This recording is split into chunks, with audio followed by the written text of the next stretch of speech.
Right, this video will address a question that I'm asked a lot, and I mean all the time, in YouTube comments, on Instagram, follow me if you haven't already, so I thought it was important for me to answer in a video since there isn't a simple answer. At the end of last year, this channel saw a bit of a drought, with the last video being an analysis on why we will miss the 2021 regulations. I uploaded nothing, posted nothing, until the beginning of this year, when I posted this teaser for what was to come in 2022. At this point, I had prepared new channel graphics and noted a list of video ideas on the IndyCar series. This was the moment I had decided to part ways with the Formula 1 community in order to continue uploading content on this channel. So today I'm gonna sit down and be real with you lot and discuss why I chose to do that.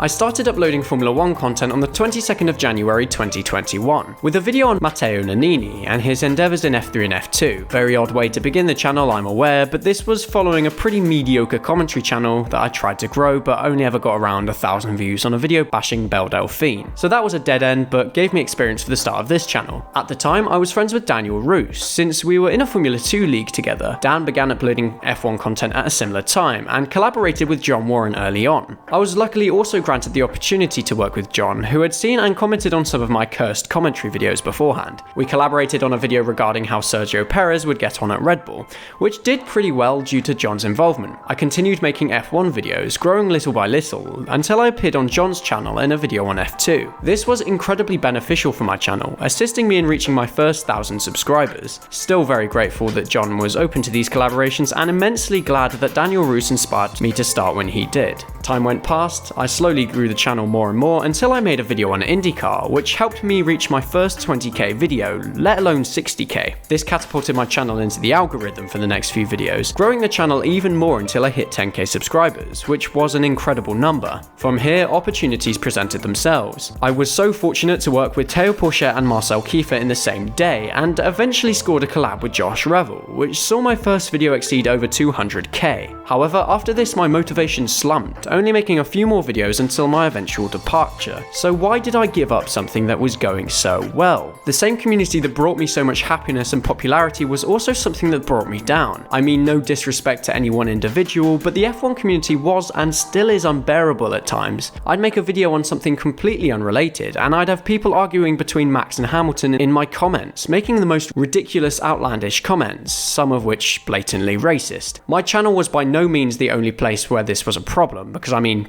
Twitter exists, but it was draining. Not to mention the fact that I almost got bullied off the platforms for saying that the continued Mazepin slander was getting boring and childish. It's a very disrespectful community, which is fine if you just want to watch fast cars race around tracks, but when you're making content within it, it's unbearable. I'm sure most people know this, but from the perspective of a content creator, it was very frustrating. This isn't the only reason, however. I was initially very supportive of Liberty Media when they took over the sport. I wanted more fans to be aware of what I loved, so a Netflix show seemed like a good idea. Let me just preface this with the fact that I have no problem if you found the sport through Drive to Survive. In fact, I encourage you to learn more. However, it's the fans who make sweeping generalizations and claims about drivers despite knowing nothing prior to the 2018 season. Maybe this annoyed me way too much, but it was incredibly toxic. Furthermore, I personally believe that Liberty Media took it one step too far last season. It became more of a show than a sport. Think about the amount of manufacturer drama with the History Awaits campaign and the stare-off before Abu Dhabi. This has never happened before, and it didn't feel genuine in my opinion. Don't even get me started on Abu Dhabi itself. Check out an article in the description written by my good friend James Ines where he expands on this point. It didn't feel the same as the sport I fell in love with growing up, you know?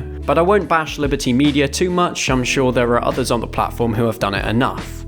I'm assuming. So that brings me back to late 2021, where I found myself with no motivation to make content at all, despite how well I was doing. I was prepared to let the channel fade out of existence, however I had one last idea, to migrate into the IndyCar community in 2022. I remembered that my first highly performing video was my one on IndyCar, and the comments section was immensely respectful. I'd followed IndyCar since 2017 and found myself being even more interested from 2019 onwards, which meant that I had knowledge to build on. I don't by any means know everything now, because I'm always learning. However, I realised that I could help introduce others to the sport. I examined the IndyCar community greatly before making this leap, which was where I realised how much of a family the sport is. I rarely found examples of fans beefing one another or discrediting highly successful drivers due to opinion.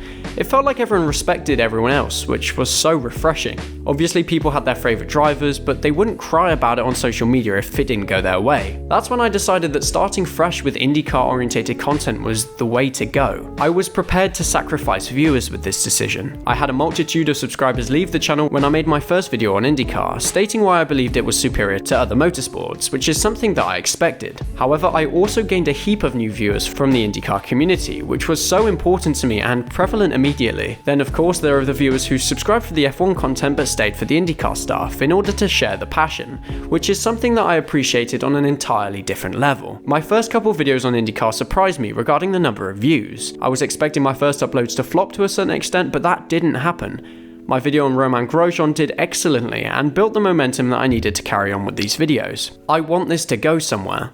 I feel like IndyCar is an incredible motorsport category and deserves way more love and attention than it currently gets. It has potential for sure, since the racing is generally immensely entertaining, and the community is just awesome. I was beyond shocked when I found out that a pit pass gave you access to meet pretty much every team and driver, since the opportunities to do this are far scarcer in other categories. The entire series evidently prides itself on its fan access, and it shows, making the experience of following the series vastly superior to anything else I've witnessed. I really wish I could go to a race, but I mean it's pretty tough doing so as a teenager from the UK. There is a potential that it could happen late this year or next year though, and you can expect a vlog on the way. So in conclusion, I'm grateful that I could begin and grow this channel with F1 orientated content and participate in the community. However, there comes a time when things have to change. I moved to IndyCar content because of my love for the racing and its community, which gave me motivation to create videos. Heck, I pretty much uploaded weekly last week, which is something that I unfortunately might not be able to provide all the time, but I'll try my best to get them out as often as possible. I will still occasionally watch F1 and F2 specifically because I still get entertainment out of it, of course. However, IndyCar is now my #1 priority regarding YouTube content. To finish this video, I just want to say a massive thank you to all of those who are subscribed to this channel. I know that clicking that big red button doesn't feel like much as a viewer, but every time I see the number tick up and consider the fact that someone else out there wants to be informed by my videos is so goddamn appreciated. Whether you subscribe during my F1 phase, my IndyCar phase, or right now, I am so appreciative of your support. Anyway, let's stop getting far too wholesome for a DylanJamesGP video. Leave a comment down below as to how you all found my channel, and I will see you all in the next one. But until then, take care and thank you very much for watching.